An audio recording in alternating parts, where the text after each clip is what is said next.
Hello दोस्तों, नमस्कार। मैं सिद्धार्थ सिंह आपका यूट्यूब चैनल इंकलकेट क्लासेस पर स्वागत करता हूं। तो दोस्तों, आज है हमारे यूपी जीके की पहली क्लास।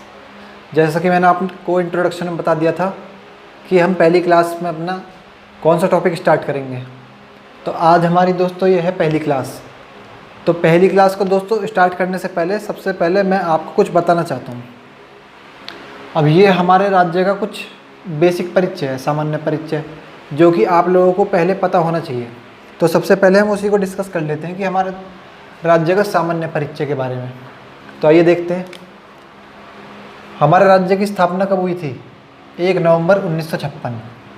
अब ये दोस्तों यहीं से हमारा क्वेश्चन बन जाता है, और ये क्वेश्चन हमारा कई एग्जाम्स में पूछा जा चुका है कि भाई उत्तर प्रदेश में स्थापना दिवस कब मनाया जाता है।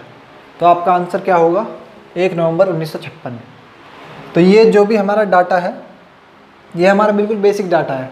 तो ये जो है आपको याद होना चाहिए। राजधानी हमारी क्या है? लखनऊ। और ये कब से हुई थी? 1921 से। उससे पहले जो हमारी राजधानी थी वो हमारी 2-3 बार चेंज हो गई थी, वो हम आगे पढ़ेंगे।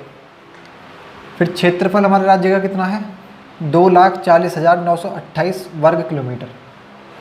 उसके बाद राज्य की लंबाई पहले उत्तर से दक्षिण की ओर कितनी है? 240 किलोमीटर।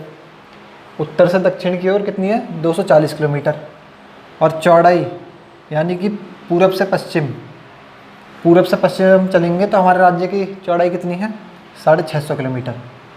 तो कहने का मतलब है कि मान लो ये हमारा राज्य है, तो हमारे राज्य की जो ऐसे जो लंबाई है वो तो है 240 किलोमीटर, और ऐसे चौड़ाई ये है 650 किलोमीटर। तो इसका मतलब हमारे राज्य की जो शेप है वो कुछ इस तरह से फैली हुई है, जैसा कि आपने मैप में भी देखा होगा। उसके बाद राज्य की भाषा हमारी क्या है? हिंदी। लेकिन दोस्तों हिंदी के साथ साथ हमारी एक और राज्य की भाषा होती है, दूसरी राज्य की भाषा। वो दूसरी राज्य की भाषा हमारी क्या है? उर्दू। तो ये आप ध्यान रखेंगे। उसके बाद हमारे राज्य में कितने मंडल हैं? 18 मंडल या संभाग। मंडल को ही हम संभाग बोल देते हैं। तो वो हमारे कितने हैं? 18। हमारे ज़िले हैं 75। हमारे राज्य की लोकसभा सीट कितनी है? 80। और राज्यसभा सीट हमारे राज्य की कितनी है? 31। तो ये थी हमारे कुछ सामान्य परिचय, बेसिक जानकारी हमारे राज्य से रिलेटेड। उसके बाद हम देखेंगे यूपी के प्रतीक चिन्ह। जैसे आपने देखा होगा कि हमारे राष्ट्रीय प्रतीक चिन्ह होते हैं, राष्ट्रीय पशु, राष्ट्रीय पक्षी। तो उसी तरीके से हमारे कुछ राज्य के पशु, राज्य के पक्षी इस तरह से होते हैं। तो मैं आपको बताता हूँ हमारे राज्य का राज्य के पशु क्या है। तो वो है बारहसिंगा। अब बारहसिंगा आप सभी लोग जानते होंगे कि बारहसिंगा क्या होता है। राजकीय पक्षी ये होता है सारस। सारस या जिसे हम बोल देते हैं क्रौंच। उसके बाद राजकीय वृक्ष जो पेड़ है वो कौन सा है? अशोक का। और राजकीय पुष्प हमारा कौन सा है? पलाश।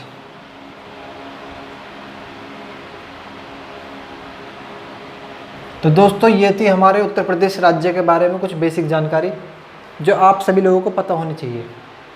आइए अब हम अपना टॉपिक स्टार्ट करते हैं। आइए दोस्तों, अब हम अपना पहला टॉपिक स्टार्ट करने जा रहे हैं, जिसमें हम उत्तर प्रदेश के ज़िलों के बारे में पढ़ेंगे। तो उत्तर प्रदेश का जिलेवार अध्ययन हम करेंगे। तो दोस्तों हम सभी को पता है, और मैंने आपको अभी पहले बताया था बेसिक में, कि हमारे उत्तर प्रदेश राज्य में कितने ज़िले हैं? ज़िले तो वो मैंने आपको बता दिया, 75 ज़िले हैं। और मंडल कितने हैं? मंडल हैं 18। अब मंडल और ज़िले में क्या डिफरेंस है? दोस्तों मंडल और ज़िले में हमारा ये डिफरेंस होता है कि हमारे 3 या 4 ज़िले, जैसे मान लीजिए हमारे 3 या 4 ज़िले हैं, ये हमारे आसपास के हैं, तो इन 3 या 4 ज़िलों को मिलाकर एक मंडल बना दिया। फिर हमारे कुछ ज़िले यहाँ पर हैं तो इनको मिलाकर एक मंडल बना दिया। ऐसे ही हमने पूरे राज्य में अपने जो जगह जगह हमारे ज़िले हैं तो उनके आसपास का एरिया को इकट्ठा करके, देसी भाषा में बोलें तो उनको आसपास का जो ज़िले हैं उन सभी को इकट्ठा करके एक मंडल बना दिया है। तो उसी को हम बोलते हैं मंडल। अब हमारे राज्य में टोटल मंडल है 18, जिसके अंतर्गत हमारे 75 ज़िले आते हैं। तो हम जो अपना स्टार्ट करेंगे वो हम मंडल वाइज पढ़ना स्टार्ट करेंगे। तो सबसे पहले हम स्टार्ट करने जा रहे हैं सहारनपुर मंडल। आइए दोस्तों, सबसे पहले हम बात करते हैं सहारनपुर मंडल की। तो दोस्तों सहारनपुर मंडल के अंतर्गत हमारे 3 ज़िले आते हैं, 3 ज़िले आते हैं, जिसमें कि पहला ज़िला तो हमारा यही हो गया सहारनपुर। उसके बाद सेकंड ज़िला होता है हमारा मुजफ्फरनगर और थर्ड ज़िला होता है हमारा शामली। तो सबसे पहले हम सहारनपुर के बारे में बात करेंगे। अब ये सहारनपुर के बारे में कुछ फैक्ट्स हैं जो कि आपको पता होने चाहिए, एक तरह से बेसिक नॉलेज है ये। तो सहारनपुर का ज़िला मुख्यालय कहाँ पर है? सहारनपुर में ही है। इसका क्षेत्रफल कितना है? 3869 वर्ग किलोमीटर। उसके बाद सहारनपुर की जनसंख्या कितनी है? 34,66,382। तो दोस्तों ये जो आंकड़े हैं, ये जो मतलब सेंसस वाले आंकड़े हैं, ये जो हमारी 2011 में जनगणना हुई थी, ये आंकड़े उसके अनुसार लिए गए हैं। क्योंकि आपको पता है कि जो जनगणना हमारी 10 साल बाद होती है, तो 2011 के बाद अब हमारी जनगणना जो होगी वो 2021 में होगी। तो आपसे जो पेपर में अगर कभी डाटा पूछ लिया जाएगा तो वो 2011 के सेंसस के अनुसार ही पूछा जाएगा। तो इसलिए ये जो हमारे आंकड़े हैं ये 2011 के जनगणना के अनुसार लिए गए हैं। तो ये हो गई हमारी जनसंख्या। जनघनत्व हो गया हमारा 940। अब दोस्तों ये है जनघनत्व, इसके बारे में आपको बताता हूँ कि जनघनत्व होता क्या है। जनघनत्व का हमारा मतलब होता है कि प्रत्येक वर्ग किलोमीटर पर कितने आदमी। कहने का मतलब है कि जो हमारा 1 किलोमीटर का दायरा है उसके अंतर्गत कितने व्यक्ति प्रवास करते हैं या निवास करते हैं। तो जनघनत्व का मतलब हमारा हो जाता है प्रति किलोमीटर व्यक्ति।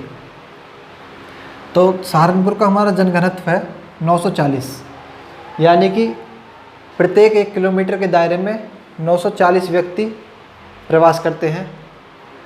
उसके बाद लिंगानुपात है 890। अब लिंगानुपात का मतलब होता है कि प्रत्येक 1000 पुरुषों पर कितनी स्त्रियां। तो 1000 पुरुषों पर 890 स्त्रियां हैं। साक्षरता दर 70.5%।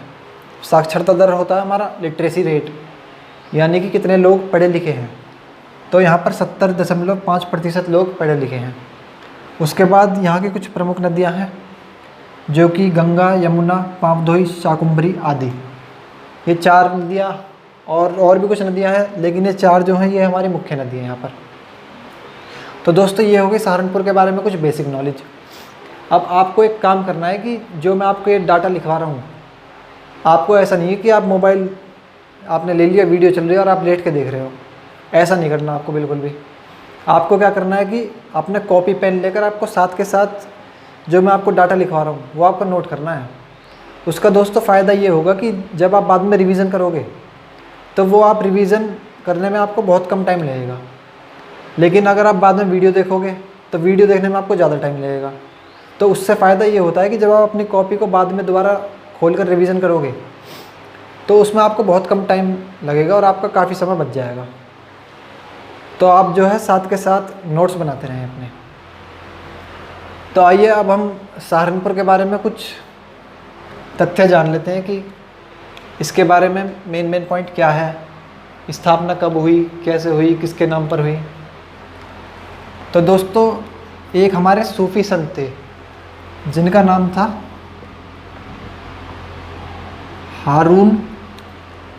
शाह हारून चिश्ती। शाह हारून चिश्ती ये कौन थे? ये दोस्तों हमारे एक सूफ़ी संत थे और ये जो हमारी यहाँ पर पावधोई नदी है इसके किनारे रहते थे। तो जो हमारी सहारनपुर का नाम जो पड़ा है, मतलब सहारनपुर का नाम किसके नाम पर रखा गया, तो ये हमारे सूफ़ी संत थे शाह हारून चिश्ती, इनके नाम पर सहारनपुर का नाम रखा गया है। अब जैसा कि आप देख पा रहे होगे यहाँ पर सहारनपुर और शाह हारून, तो थोड़ा मतलब एक सा लग रहा है ना बोलने में, तो इसलिए ये हैं हमारे सूफ़ी संत शाह हारून चिश्ती जिनके नाम पर सहारनपुर की स्थापना हुई। और दोस्तों याद रखेंगे, हम सब जानते हैं कि एक हमारे राज्य हुआ करते थे जिनका नाम था रणवीर सिंह। तो उनका किला आज भी यहाँ पर है, राजा रणवीर सिंह। ये मैं लिख के बता देता हूँ आपको, राजा रणवीर सिंह। दोस्तों इनका किला जो है आज भी यहाँ पर विद्यमान है, लेकिन अब वो वैसी कंडीशन में नहीं है जैसे वो पहले हुआ करता था। अब जो है ये किला खंडर बन चुका है। तो कहने का मतलब है कि आज भी मतलब इनका जो किला था उसके कुछ अवशेष, मतलब उसकी जो जगह है वो आज भी यहाँ पर पाई जाती है सहारनपुर में। और दोस्तों सहारनपुर में जो है हमारी एक इम्पॉर्टेंट चीज़ है, सबसे इम्पॉर्टेंट चीज़ जो कि हमारी प्राचीन इतिहास से जुड़ी गई है। एक सहारनपुर में हमारा स्थान है हुलास नामक। हुलास,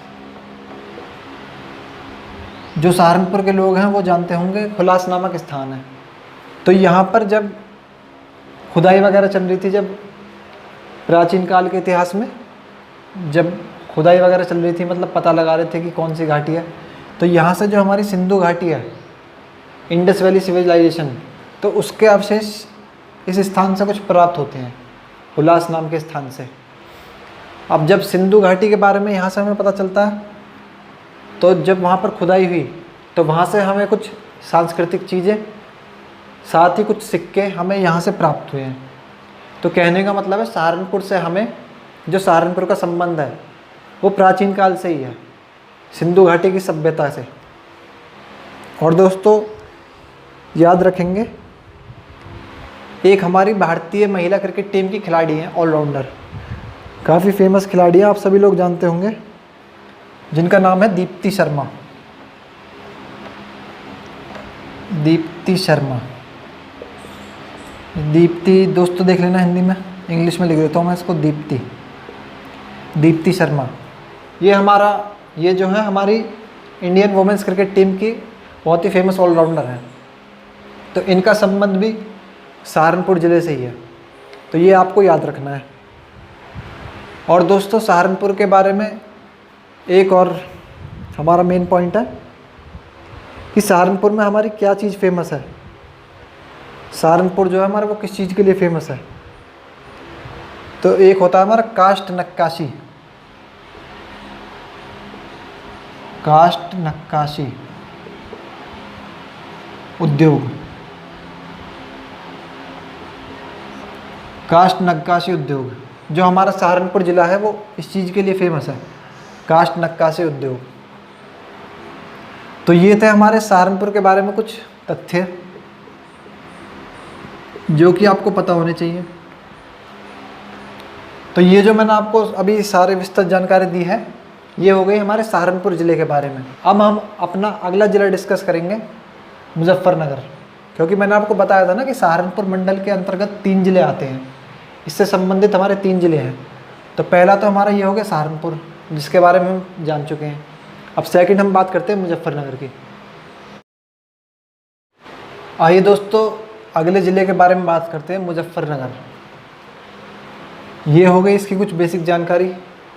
इसका ज़िला मुख्यालय मुजफ्फरनगर ही लगता है। क्षेत्रफल 4008 वर्ग किलोमीटर। जनसंख्या कितनी है? 41,43,512। जनघनत्व और लिंगानुपात, इनके बारे में मैंने आपको पहले बता दिया था कि ये क्या होता है। तो जनघनत्व यहाँ पर कितना है? 1034 और लिंगानुपात है 889। साक्षरता दर है यहाँ पर 69.1%। और यहाँ की हमारी प्रमुख नदियाँ हैं काली, हिंडन और गंगा। ये 3 हमारी यहाँ की मुख्य नदी हैं। अब दोस्तों मुजफ्फरनगर के बारे में हम कुछ विशेष तथ्य जानते हैं। विशेष तथ्य, तो आप हेडिंग लिख लीजिए, विशेष तथ्य। अब सबसे पहला क्या है कि दोस्तों मुजफ्फरनगर में जो हमारी काली नदी है, मैंने आपको बताया था ना कि यहाँ की वो प्रमुख नदी है। तो जो हमारी काली नदी के तट से यहाँ पर जो हड़प्पा सभ्यता थी उसके कुछ अवशेष पाए गए हैं। तो हड़प्पा काल के साक्ष्य, ये आप साथ के साथ लिखते रहेंगे। ये कहाँ से प्राप्त हुए हमें? काली नदी के तट से, काली नदी। और दोस्तों मुजफ्फरनगर के बारे में एक फैक्ट है, एक मान्यता है। आप सभी महाभारत के बारे में तो जानते होंगे। जब द्वापर युग में महाभारत का युद्ध लड़ा गया था, किस किस के बीच? कौरवों और पांडवों के बीच। तो एक मान्यता है कि वो जो युद्ध लड़ा गया था वो इसी ज़िले में एक पचेंडा नाम का स्थान है, पचेंडा। तो वो इसी पचेंडा नामक स्थान पर लड़ा गया था जो महाभारत का युद्ध लड़ा गया था। कुछ यहाँ के प्रसिद्ध तीर्थ स्थल हैं जैसे कि बालाजी मंदिर, भैरव देवी मंदिर, शिव चौक मंदिर। तो आप लिखते रहेंगे साथ साथ कि यहाँ पर कुछ प्रमुख मंदिर हैं, बालाजी मंदिर, शिव चौक मंदिर और भैरव मंदिर।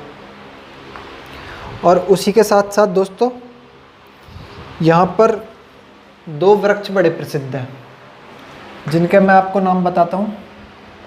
एक तो है हमारा वट वृक्ष और दूसरा है हमारा शुक्रताल। ये 2 कहने का मतलब है कि ये 2 जो स्थान है ये यहाँ पर अत्यधिक प्रसिद्ध है। अब इसके बारे में दोस्तों क्या मान्यता है, इसके बारे में ये जो वट वृक्ष है इसके बारे में हमारी ये मान्यता है कि जो शुक्रताल थे और जो हमारे राजा परीक्षित हुए थे, राजा परीक्षित को आप जानते होंगे, महाभारत में जो पांडवों के बाद का उत्तराधिकारी थे, तो उनको राजा परीक्षित को जो कहानी सुनाई थी, कथा सुनाई थी, तो वो इसी वृक्ष के नीचे सुनाई गई थी। यहाँ का एक समाचार पत्र है जिसका नाम है दैनिक अमरीश संध्याकालीन। दैनिक अमरीश संध्याकालीन।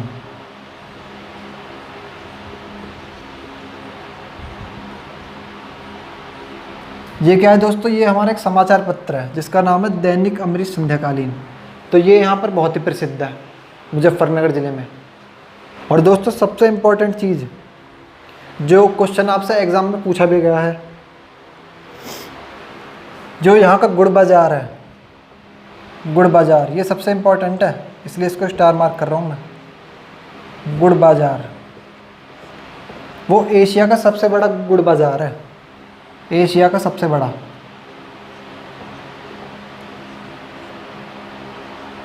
एशिया का सबसे बड़ा तो कहने का मतलब है कि भारत में तो है ही है, साथ में पूरे एशिया का सबसे बड़ा गुड़ बाज़ार है यहाँ पर। उसका दोस्तों एक कारण है क्योंकि जो हमारी गुड़ की मील है, चीनी की मील जो होती है हमारी, तो वो सबसे ज़्यादा हमारे मुजफ्फरनगर में पाई जाती है, चीनी की मील।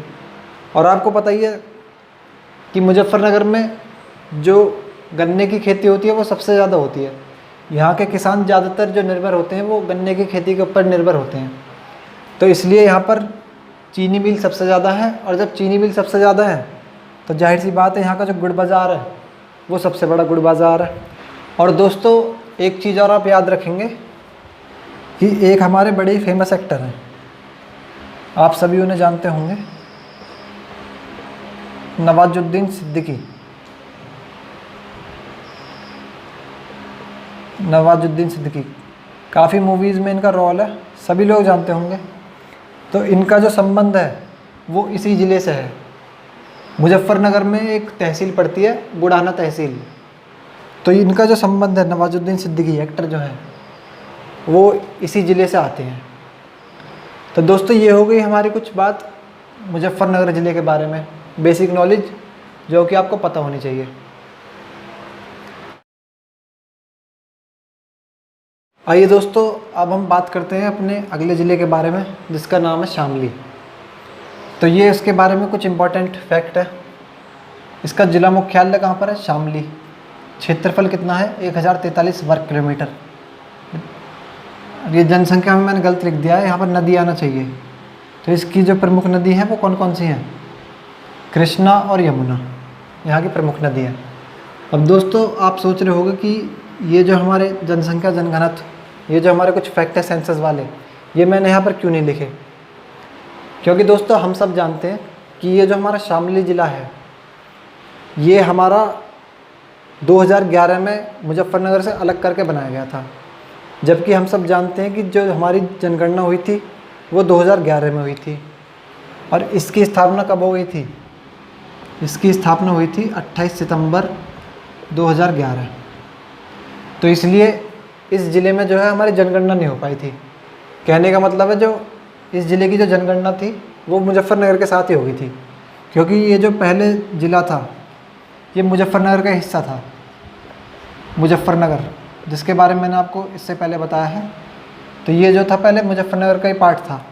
लेकिन 28 सितंबर 2011 को इसे ज़िला मुजफ्फरनगर से अलग करके एक नया ज़िला बना दिया गया। और एक चीज़ और आप याद रखेंगे कि इसका नाम शामली नहीं था। इसका जो पहले नाम था, जब इसको अलग किया गया था, तो जब इस ज़िले का नाम रखा गया था प्रबुद्ध नगर। लेकिन बाद में 2012 में इसका नाम चेंज करके क्या कर दिया गया, शामली। और दोस्तों हम सब जानते हैं कि ये शामली, जैसा कि आप नाम से भी समझ पा रहे होंगे, शामली, तो ये नाम कहाँ से पड़ा? तो भगवान श्री कृष्ण का एक दूसरा नाम है श्याम, जिसके नाम से ही इसका नाम लिया गया है शामली। श्याम से लिया गया है शामली। और दोस्तों याद रखेंगे कि जब महाभारत का युद्ध हुआ था, तो महाभारत काल में जो कुरुक्षेत्र था, जहाँ पर युद्ध हुआ था महाभारत का, तो ये जो शामली था ये कुरुक्षेत्र का ही पार्ट था महाभारत काल में। ये सब आप याद रखेंगे। जो हमारी 1857 में क्रांति हुई थी, आप सभी लोग जानते हैं कि 1857 में क्रांति हुई थी, तो यहाँ के दो प्रसिद्ध क्रांतिकारी थे, जिनका नाम था मोहन सिंह और सैयद पठान। ये दो हमारे यहाँ के महान क्रांतिकारी थे, जिन्होंने 1857 की क्रांति के दौरान अंग्रेज़ों को परास्त किया था, मोहन सिंह और सैयद पठान। तो ये आप लोग याद रखेंगे। और दोस्तों ये जो हमारा ज़िला है शामली, ये हमारा कहाँ पर पड़ता है? जो हमारा गंगा और यमुना, गंगा यमुना नदी का जो दोआब है, गंगा यमुना नदी का दोआब, कहने का मतलब है कि जहाँ पर गंगा और यमुना नदी मिलती हैं, तो उसके बीच में ही अवस्थित है ये शामली जो ज़िला है, गंगा और यमुना नदी के दोआब पर, तो उसके बीच में स्थित है ज़िला शामली। इम्पोर्टेंट पॉइंट वो आप लोग याद रखेंगे। आपसे पूछा जाएगा कि शामली के सबसे प्रसिद्ध स्थान क्या है? तो शामली का सबसे प्रसिद्ध स्थान है हनुमान टीला का मंदिर। हनुमान टीला मंदिर ये हमारा यहाँ का शामली, ज़िला शामली का सर्वाधिक प्रसिद्ध स्थान है। तो दोस्तों ये थे हमारे शामली ज़िले के बारे में बेसिक जानकारी। अब यहाँ पर हमारा सहारनपुर मंडल ख़त्म हो गया, क्योंकि सहारनपुर मंडल के अंतर्गत हमें 3 ज़िले पढ़ने होते हैं, शामली, मुजफ्फरनगर और सहारनपुर। तो यहाँ पर हमारा सहारनपुर मंडल ख़त्म हो गया। आइए अब हम अपना नेक्स्ट मंडल देखते हैं। नेक्स्ट मंडल कौन सा पढ़ेंगे? आइए दोस्तों अब हम अपने नेक्स्ट मंडल के बारे में बात करते हैं, आगरा मंडल। दोस्तों इस मंडल के अंतर्गत हमारे 4 ज़िले आते हैं। तो मैं आपको बताता हूँ कि वो कौन कौन से ज़िले हैं। पहला है हमारा आगरा, मथुरा, फिरोज़ाबाद और मैनपुरी। तो इसके अंतर्गत हमारे 4 ज़िले आते हैं। कहने का मतलब जो हमारे 4 ज़िले हैं उनका संबंध इस मंडल से है। अब दोस्तों ये है आगरा के बारे में कुछ बेसिक जानकारी। इसका ज़िला मुख्यालय आगरा में, क्षेत्रफल 4041 वर्ग किलोमीटर, जनसंख्या कितनी है? 44,18,797, जनघनत्व 1094, लिंगानुपात 864, साक्षरता दर 71.6%। और यहाँ की प्रमुख नदी है यमुना। ये तो आप सभी लोग जानते होंगे। तो दोस्तों ये हो गई आगरा ज़िला के बारे में कुछ बेसिक जानकारी। अब हम जानेंगे आगरा के बारे में कुछ महत्वपूर्ण तथ्य। सबसे पहले हम बात करते हैं इसकी स्थापना कब हुई। तो इसकी स्थापना हुई 1504 ईस्वी में। 1504 ईस्वी में इसकी स्थापना हुई। और किसके द्वारा की गई है? सिकंदर लोदी। सिकंदर लोदी।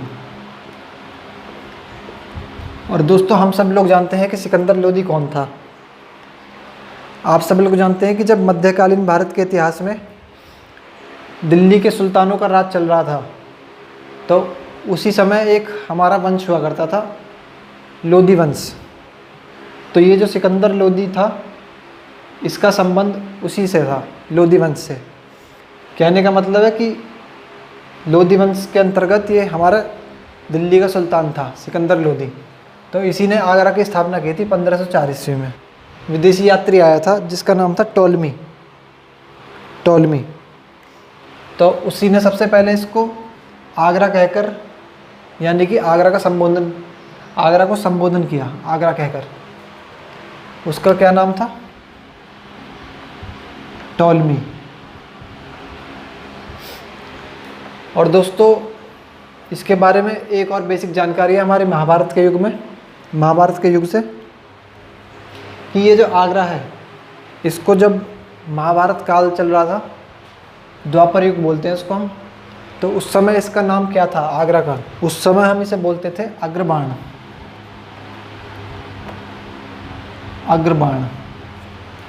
महाभारत के काल में आगरा का नाम हुआ करता था अग्र। और इसके बाद ये तो बहुत ही इम्पोर्टेंट है और आप सभी लोग जानते भी होंगे कि जो आगरा की प्रसिद्ध इमारत है वो कौन सी है? ताजमहल, मोती मस्जिद जो आपने देखी होगी ताजमहल के साइड में ही। तो ये दोनों किसके द्वारा बनवाए गए थे? शाहजहाँ के द्वारा बनवाए गए थे। तो ये यहाँ पर कुछ प्रसिद्ध इमारत हैं, ताजमहल और मोती मस्जिद। आप सब लोग जानते भी होंगे कि जो हमारा आगरा है वो पर्यटन के लिए तो फेमस है ही, क्योंकि यहाँ पर जो हमारे विश्व के 7 अजूबे हैं उनमें से एक अजूबा ताजमहल यहीं पर स्थित है। तो इसलिए पर्यटन के लिए तो प्रसिद्ध है ही है। और साथ ही जो आगरा के लोग हैं वो जानते होंगे कि यहाँ का पेठा, आगरा का पेठा, ये दोस्तों बड़ा ही मशहूर है यहाँ पर। जैसे ताजमहल यहाँ पर प्रसिद्ध है, सेम उसी तरह से आगरा का पेठा यहाँ पर प्रसिद्ध है। और दोस्तों आपको ये चीज़ याद होनी चाहिए कि जब हमारा अंग्रेज़ों का शासनकाल चल रहा था हमारे देश में, तो उस समय सन 1836 से लेकर 1858, इस दौरान हमारे राज्य का नाम उत्तर प्रदेश नहीं था। इस समय हमारे राज्य को उत्तर पश्चिम प्रांत बोला जाता था, उत्तर पश्चिम प्रांत। तो उस समय जो इसकी राजधानी हुआ करती थी वो हुआ करती थी आगरा। कहने का मतलब है अब तो हमारे राज्य की राजधानी है लखनऊ, लेकिन 1836 से 1858 के काल के दौरान जब ब्रिटिशों का शासनकाल चल रहा था, तो उस समय उत्तर प्रदेश को उत्तर पश्चिम प्रांत बोला जाता था और इसकी राजधानी हुआ करती थी आगरा। तो ये आप याद रखेंगे। तो दोस्तों ये हो गई हमारे ज़िला आगरा के बारे में कुछ बेसिक नॉलेज। अब हम अपना नेक्स्ट ज़िला देखेंगे, मथुरा। तो आप लोग हेडिंग लिख लीजिए, मथुरा। आइए दोस्तों अब हम अपने नेक्स्ट ज़िले के बारे में बात करेंगे। हमारे नेक्स्ट ज़िले का नाम है मथुरा। तो ये मथुरा के बारे में हमारी कुछ बेसिक जानकारी है, जैसे कि इसका ज़िला मुख्यालय मथुरा में है। क्षेत्रफल कितना है? 3340 वर्ग किलोमीटर। यहाँ की जनसंख्या कितनी है? 25,47,184। जनघनत्व कितना है? 763। लिंगानुपात कितना है? 863। साक्षरता दर कितना है यहाँ पर? 70.4%। और यहाँ की प्रमुख नदी कौन सी है? यमुना नदी। उत्तर प्रदेश का जो एकमात्र जैन संग्रहालय है, उत्तर प्रदेश में केवल एक ही जैन संग्रहालय है जो बहुत ही फेमस है। तो वो कहाँ पर स्थित है? वो हमारे मथुरा में स्थित है। तो आप लिखेंगे एकमात्र जैन संग्रहालय, यूपी का। कहाँ पर स्थित है? वो मथुरा में स्थित है। और मथुरा हमारा सर्वाधिक किस चीज़ के लिए फेमस है, किस चीज़ के लिए प्रसिद्ध है? तो मथुरा हमारा दुग्ध उत्पादन के लिए प्रसिद्ध है। जो हमारा सबसे ज़्यादा दूध का उत्पादन होता है वो मथुरा में होता है। अब दूध उत्पादन यहाँ पर सबसे ज़्यादा होता है, तो इसी वजह से यहाँ पर पेड़े और मिठाई, जो यहाँ की पेड़े हैं और बर्फ़ी हैं, वो भी फेमस है, क्योंकि वो दूध से बनती है और दूध उत्पादन यहाँ पर सबसे ज़्यादा होता है, तो इसलिए वो दो चीज़ भी यहाँ पर फेमस है। और दोस्तों नेक्स्ट पॉइंट सबसे इम्पोर्टेंट, वेरी वेरी इंपॉर्टेंट है, कई बार एग्जाम में पूछा जा चुका। भारत का पहला हाथी अस्पताल, भारत का पहला हाथी अस्पताल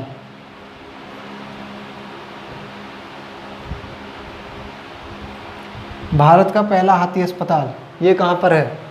ये हमारा मथुरा में ही है।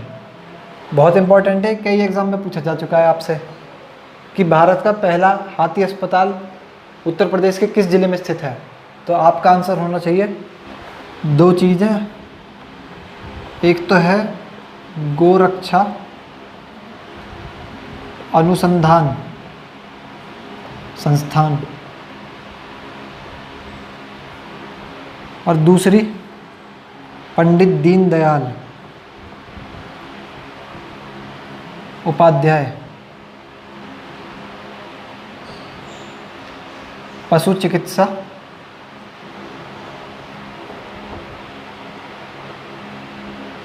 चिकित्सा विज्ञान विश्वविद्यालय।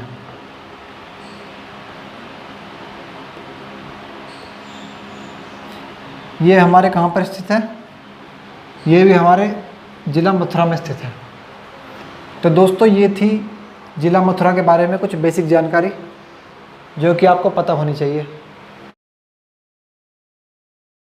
आइए दोस्तों अब हम अपने नेक्स्ट ज़िले के बारे में बात करते हैं, फिरोज़ाबाद। अब ये फिरोज़ाबाद के बारे में कुछ बेसिक जानकारी है, जिसका ज़िला मुख्यालय कहाँ पर है? फिरोज़ाबाद में ही है। क्षेत्रफल कितना है? 2407 वर्ग किलोमीटर। यहाँ की जनसंख्या 24,98,156। जनघनत्व 1038। ये जनघनत्व गलत लिख गया है, मैं इसको सही कर देता हूँ।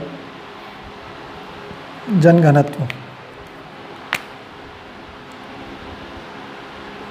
1038।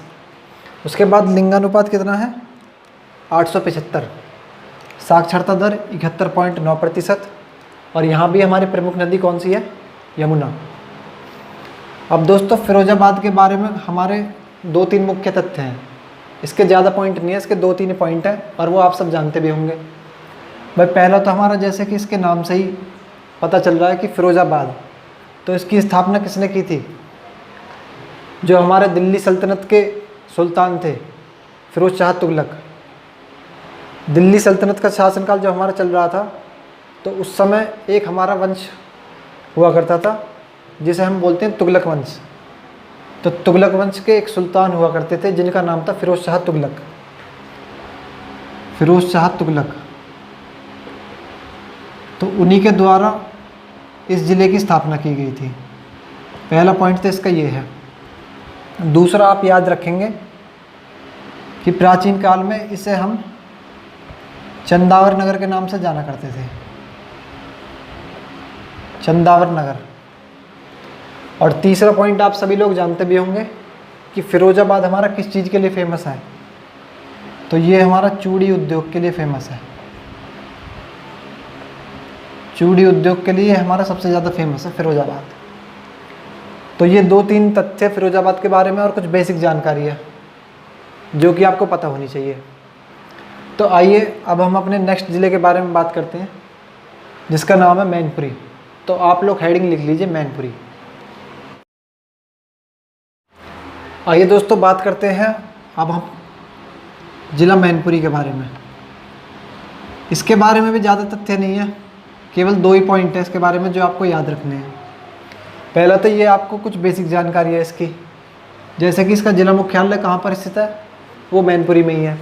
इसका क्षेत्रफल 2760 वर्ग किलोमीटर। जनसंख्या कितनी है? 18,68,529। जनघनत्व कितना है? 677। लिंगानुपात कितना है? 881। और साक्षरता दर कितना है? 76%। तथा यहाँ पर 2 प्रमुख नदी हैं हमारी, पहली गंगा, दूसरी यमुना।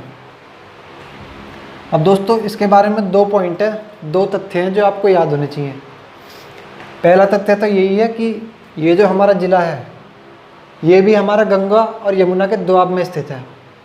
तो ये हमारा दूसरा ज़िला आ गया गंगा यमुना के दोआब में। पहला मैंने आपको बताया था शामली, और ये आ गया हमारा दूसरा। तो आप लिखेंगे कि ये जो हमारा ज़िला है ये गंगा यमुना के दोआब में स्थित है, गंगा यमुना के दोआब पर। और सेकंड पॉइंट इसके बारे में आप याद रखेंगे कि ये ज़िला हमारा किस चीज़ के लिए फेमस है। तो एक तो है हमारा तंबाकू उद्योग,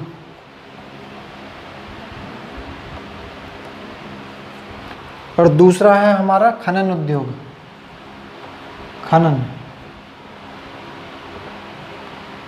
खनन आप सभी लोग जानते होंगे क्या होता है। तो तंबाकू उद्योग और खनन उद्योग, इस चीज़ के लिए ये हमारा ज़िला फेमस है। तो इसके ये 2 ही विशेष तथ्य हैं जो आपको पता होने चाहिए, कुछ ज़्यादा इसके बारे में जानने के लिए है नहीं।